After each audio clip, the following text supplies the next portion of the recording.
Welcome to Durai kitchen. இன்றைக்கி நம்மளுடைய கிச்சனில் வந்து வெட்டு கேக்கு எப்படி செய்யணும்னு சொல்லி பார்க்கலாம்.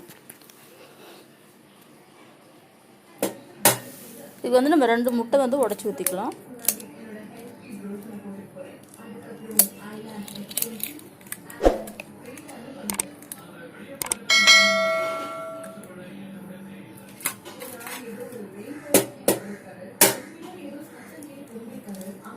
இது வந்து நம்ம ரவை சேர்த்து தான் செய்வோம். ஆனால் இன்றைக்கி இந்த மாதிரி ரவை சேர்த்தாமல் வெறும் முட்டை நம்ம மைதா வச்சு மட்டும் செய்ய போகிறோம்.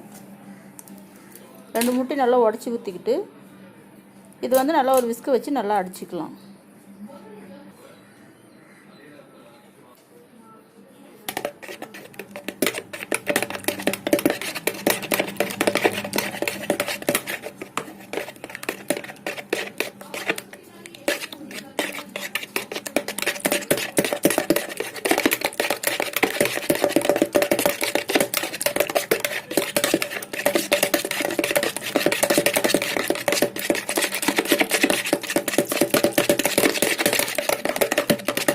நல்லா ஒன்றா நல்லா அடிச்சிக்கணும். இப்போ வந்து 1 கப்பு சர்க்கரை சேர்த்துக்கலாம். இதை நம்ம பவுடர் பண்ணி கூட போட்டுக்கலாம், இல்லைன்னா அப்படியே கூட போட்டுக்கலாம். நான் அப்படியே போட்டிருக்கேன். சர்க்கரை போட்டு நல்லா அடிச்சிக்கலாம்.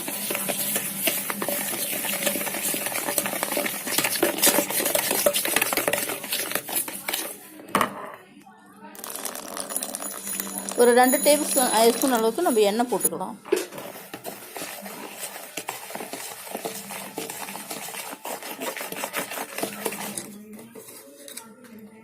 எல்லாத்தையும் சேர்த்து நல்லா கலந்துக்கணும்.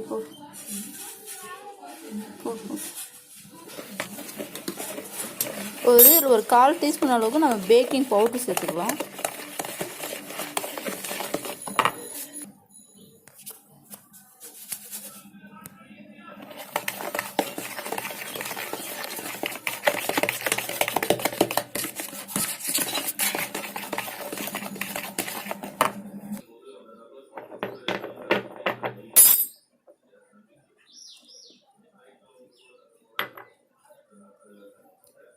எல்லாத்தையும் நல்லா கலந்த பிறகு இப்போ வந்து நம்ம 2 கப்பு மைதா மாவு சேர்த்துக்கலாம்.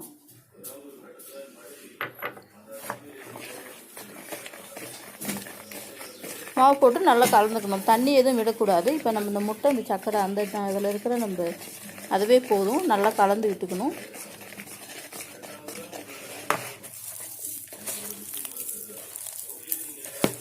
இப்போ நல்லா கலந்து விட்டு நம்ம அந்த விஸ்கை எடுத்துகிட்டு நல்லா எல்லாம் ஒன்றா சேர்ந்து வர மாதிரி நல்லா பிணைஞ்சிக்கலாம். கையில் நல்லா நல்லா கையில் நல்லா ஒட்டுற மாதிரி இருக்கும். கொஞ்சம் கையில் வேணால் எண்ணெய் கூட போட்டுக்கலாம். எண்ணெய் போட்டு நல்லா பிணைஞ்ச பிறகு இப்போ நம்ம கொலன்னு தான் இருக்கும். ஆனால் கொலன்னு இருந்தாலும் அது ஒன்றும் ஆகாது. நல்லா எண்ணெயில் பொரித்து வரப்போ நல்லா ஷேப்பாக நல்லா உருண்டு வந்துடும். இப்போ வந்து ஃபஸ்ட்டு நம்ம உருண்டை பிடிச்சி நம்ம வச்சுக்கலாம், தனித்தனியாக வச்சுக்கலாம்.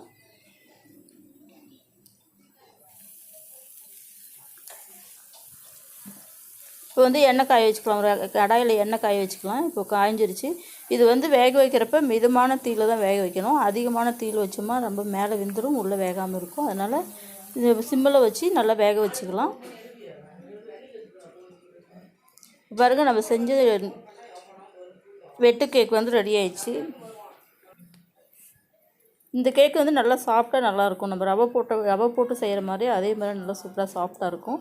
இந்த ரெசிபி நீங்களும் செஞ்சு ட்ரை பண்ணி பாருங்கள். இந்த வீடியோ உங்களுக்கு பிடிச்சிருந்தா என்னோடய சேனலுக்கு லைக் பண்ணுங்கள், ஷேர் பண்ணுங்கள், கமெண்ட் பண்ணுங்கள். துரை கிச்சனுக்கு சப்ஸ்கிரைப் பண்ணுங்கள். இது வரைக்கும் என்னோடய